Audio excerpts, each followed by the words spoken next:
Oh man, in the words of my barber, oh man, listen, if you blinked this weekend, you missed the whole movie, y'all. The Bears just ripped the Packers heart out in the playoffs. Came back from the dead like a text message you swore you blocked, right? Then you have Philly and the 49ers. The 49ers walked into the building and said, y'all season? Yeah, that's mine now. Then we got to talk about it. Jalen Hurts. Now, people want to know, is he overrated? I'm not saying it. We're going to get into the numbers. All right.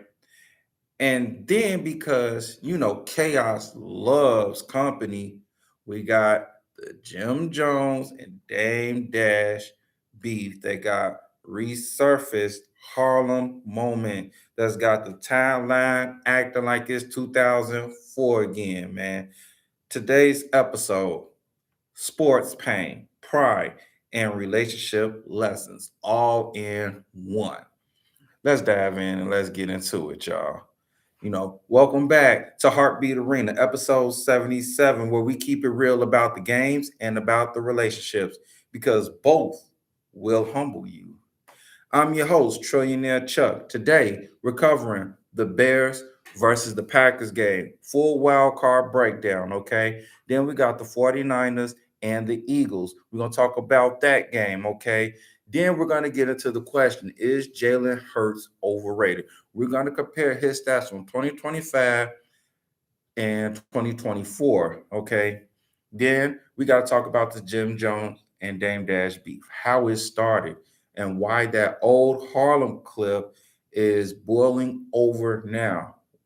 And we always save the best for last, you know, relationship talk.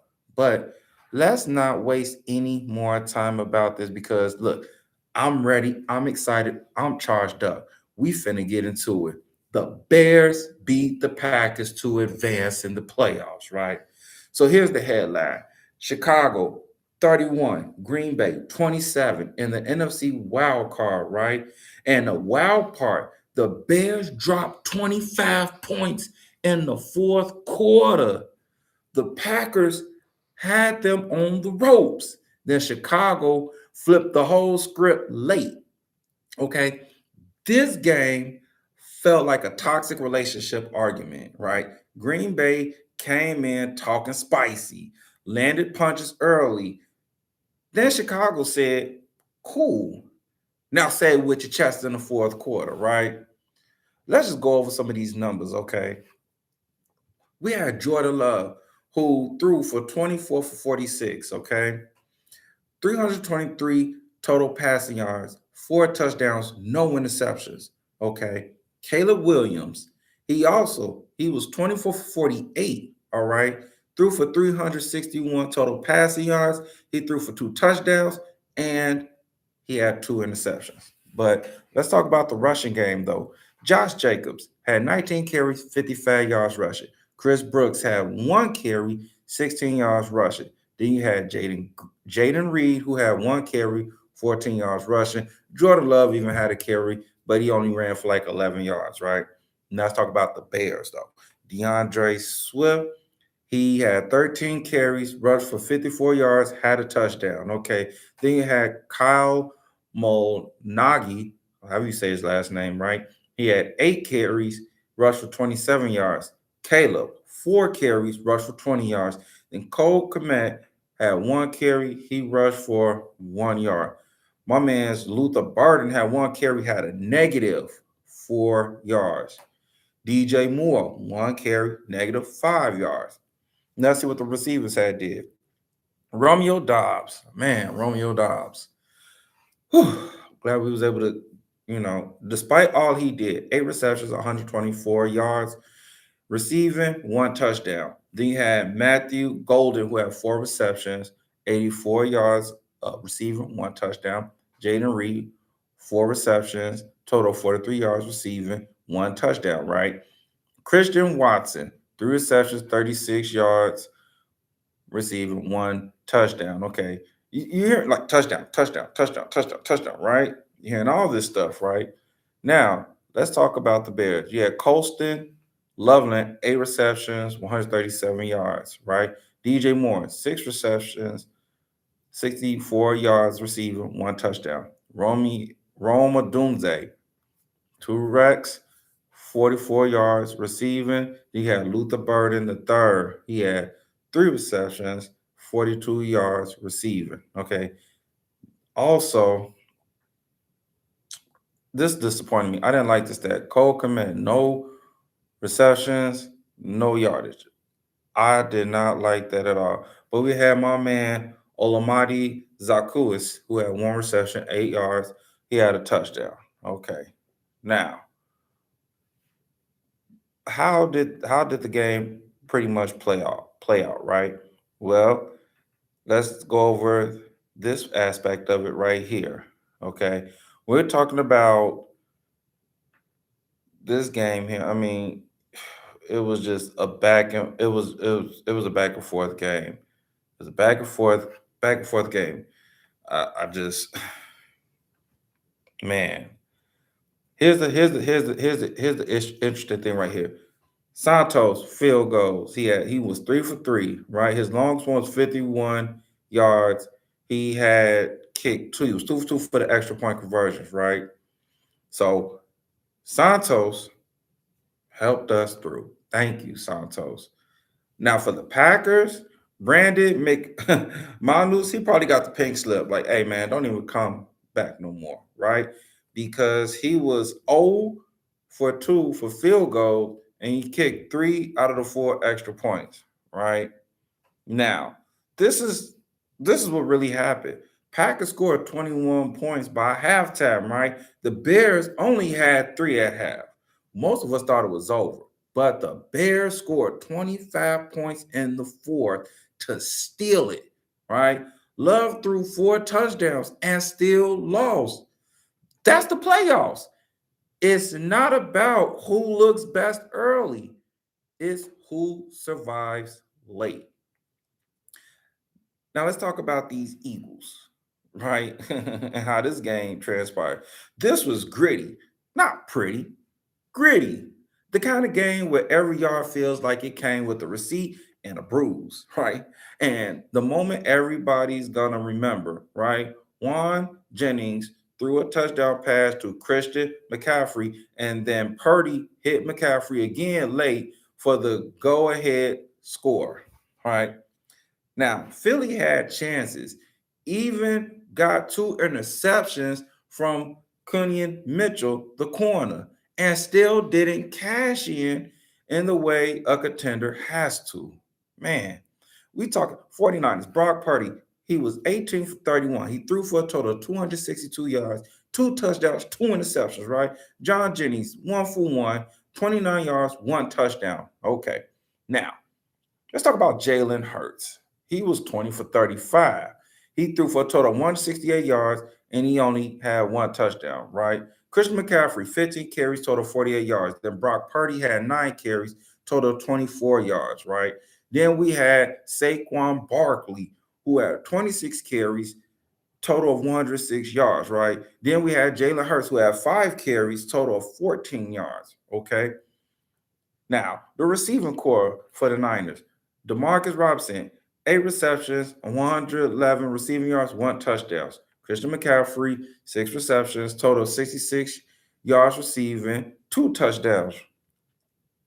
Now, A.J. Brown had 3 receptions, total of 25 yards. No one did not see that coming, right? Then you had Devontae Smith, who had 8 receptions, total of 70 yards. I could go on and on and on about this, right? I mean, Quentin Mitchell had 2 interceptions, and they couldn't cash it in. They couldn't, for the sake of them. Listen, Jake Elliott from the Eagles, he was 2 for 2 for field goals. His longest was 41. He was 1 for 2 for extra point attempts, right? Then you had Eddie Pinheiro, who was 1 for 1 for the field goal. His longest was 36. And then he had made 2 out of 3 of his extra point attempts, right?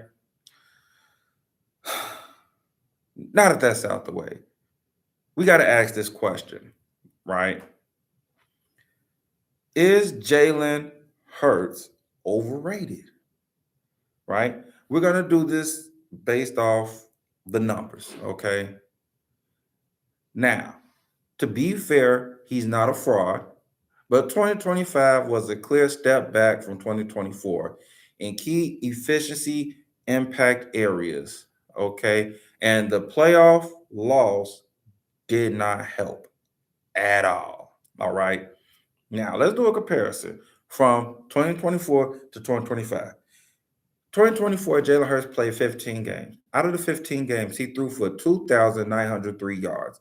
He had 18 touchdowns, 5 interceptions. He had a QBR of 62.5, passing rating of 103.7, rushing 630 yards, total rushing, and he had 14 rush touchdowns. Okay. Now, in 2025, Jalen Hurts played 16 games. Okay. He threw for a total of 3,224 yards. He had 25 touchdowns, threw 6 interceptions. He had a QBR rating of 55.7, though, and a total passing yardage of 98.5. He had a total rushing of 421 yards and 8 rush touchdowns. But what do these numbers say though? Well, they say he threw more passing touchdowns and more yards in 2025, right? But his QBR had dropped from 62.5 to 55.7, and his passer rating dropped from 103.7 to 98.5. And his rushing identity took a real hit, rushing touchdowns from 14 to 8, rushing yards 630 to 421. And in the wild card loss, Hurts threw for 168 yards and only had 1 touchdown. So now, if we're going to say overrated, if we mean not elite, I'm not going that far, okay? Because he's still protecting the ball, right? He has low interceptions and can win with a structured offense, okay? But if we're talking overrated, meaning like people talk like he's automatic top tier regardless of production, then 2025 doesn't support that hype, especially with the efficiency drop and rushing decline from 2024. I believe Jalen Hurts is only 27 years old. This man is in his prime. Okay. He just got to do a little bit more. He's got to do a little bit more. Okay. Because this is like in a relationship terms, Hurts didn't become a different person, but the spark that made folks call him special in 2024, in 2025, it wasn't showing up the same way. Now, let's move along. We got to talk about this Jim Jones Dean Dash, this video that surfaced up, y'all. All right, culture time. So the timeline got loud. Yes, my timeline got loud, okay? Because a throwback slash older video resurfaced showing Jim Jones confronting Dean Dash in Harlem, and reports around the clip frame it as like Jim pulling up with people as the situation got tense, right? Complex specifically reports Freaky Zeke dropped the old footage and it reignited the whole conversation, right? Now, here's how it started for those that don't know, okay? The tension between Dame and Jim has been tied to long running Dipset slash Rockefeller era friction, okay? And it flares back up whenever the Dipset internal politics spill into public, all right? Complex has been tracking the broader Dipset conflict timeline and how the old relationships inside the camp keep turning into new smoke, okay? There's also reporting from Hot 97. Okay. Dame previously confirmed a story about Jim allegedly having people try to jump him at an art gallery, which adds context for why old footage like this hits a nerve when it resurfaces, right? So when Harlem clip resurfaces, it's not random. It's old tension with new oxygen. And the reason it's at this point, because once disrespect becomes content, everybody starts performing for the crowd. Okay. Now, let's get into the final segment of our show, relationship talk, right?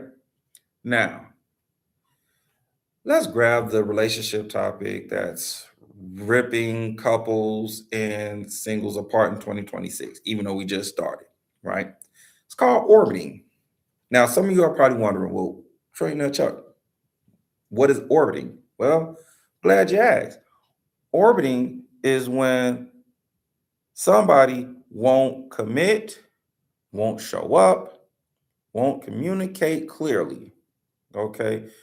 But they'll still like your post, watch your story, send you a, hey, psst, you up? Text at 1:12 in the morning and keep you emotionally on the hook, right? That's not love, people. That's maintenance. That's a person trying to keep access to you without responsibility, right? Now, we're going to use a scenario, right? It's like Green Bay when they had the lead, right? Then got tight and lost it late. Orbiters do the opposite. They lose you early, then pop back up late, hoping you'll fold. So, how do you beat these orbiters, right? Let me tell you how. Number one, demand clarity, like it's fourth and goal. Okay. Ask, what we doing? Seriously, is this going to be serious? Is this casual? Or are we just done? Right? If they dodge that question, that's your answer. Okay. Number two, stop rewarding confusion. If they only show up when it's convenient, don't treat that like effort. Please don't. Okay? Please don't. All right. Number three, set a boundary with consequences. Example, if we're not building towards something real, I'm not available for late night emotional check ins. Just not. Okay. Number four, watch patterns, not apologies. Okay. An orbiter is elite at my bad. I'm sorry. That's on me. That's on me. But accountability looks like changed behavior, right? Number five. Okay. Choose emotional safety over entertainment. Okay. Orbiting feels exciting because it's unpredictable, but unpredictability is not intimacy. Okay. The real flex of 2026 is this: don't let no, let's take it back. Don't let somebody keep you as a backup plan while you're trying to be somebody's home team. Okay? Now, if you made it this far, do me a favor, hit that subscribe, drop a like, drop the comment. Okay? And also support the channel. The links is in the description, okay? And also we are having double good popcorn coming up in 14 days, January 29th, February 3rd. Make sure you grab the link in the description, okay? Make sure you share it because we're going to be doing a whole bunch of work in the community, and we need all the support we can get. Okay. Now, that's episode 77 of Heartbeat Arena. Okay. Remember, the playoffs don't forgive hesitation, and neither do relationships. I'm Trillionaire Chuck. See you next episode. Peace.